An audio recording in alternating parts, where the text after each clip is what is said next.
My name is Dr. Reggie and Daniels. I'm a native of San Francisco, second generation. I'm a client of Open Door Legal, and I'm a professor at the University of San Francisco where I teach a class on art and incarceration. We grew up in a small home in the Patrol Hill area in San Francisco. Very beautiful home in the sense that it's right on the apex of the hill and right across from a park that I grew up in. My name is Najua Daniels. I go by Naj. I have an older brother. His name is Reggie Daniels. Think about walking in the door and smelling the roast beef and the greens, or just the spaghetti, just grandma's meals, one of grandma's meals, and putting my key in the door. And I would always hear my grandmother we have 2 flights of stairs. So before I get to the top of the first flight, "Is that you, Naj?" And I'm like, "Yeah, grandma, it's me." And I always felt like that little 5-year-old kid running up the stairs no matter how old I was. Yeah, so grandma was the surrogate mom. She was our adopted parent, my sister and I. She took me to her home from birth. My grandparents did the best that they could to provide a really stable living situation. However, from time to time, I would go to live with my parents in between their addictions, where it was just the opposite. I lived in both homes, and both of those places resided inside of me, and it was at the point when I was a young teenager, I was a victim of a shooting. And for me, it was the turnover which led me into a life where I wanted to kind of figure out who I was on the street side. Fell into addiction, incarceration, and it was a very difficult time.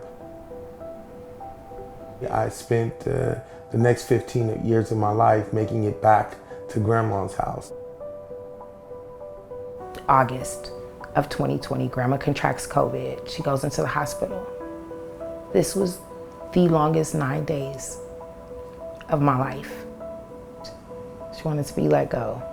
And so the nurse called us and told us that we would all have an opportunity to be on a FaceTime call with her, so she could hear us, she could see us, we could hear her, we could see her.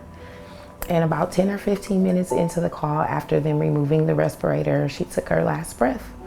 After we got to tell her that we loved her and that we would be okay, through gritted teeth and probably lying, because I didn't know if I would be okay. But I let her go. And so we're processing, we're getting ready for the funeral. And then on the day of the funeral, the trustee contacts us and tells us that we have less than 90 days to move out.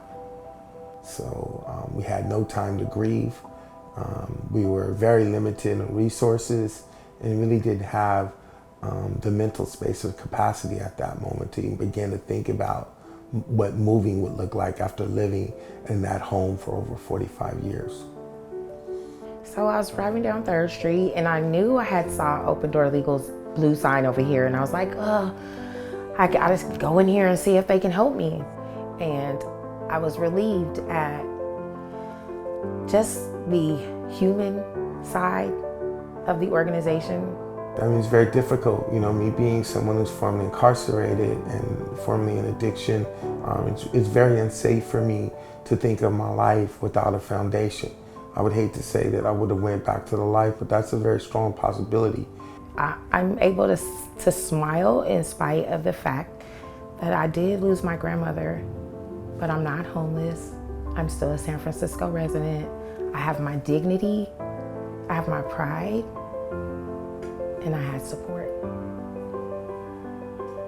So the settlement, and now we are waiting on our dream home. We have a loan, we've been qualified for a loan, and we're just finding the right house to line up with our budget. We're both gainfully employed. We're well, the family is well. We're hopeful, we're optimistic, and we're very grateful.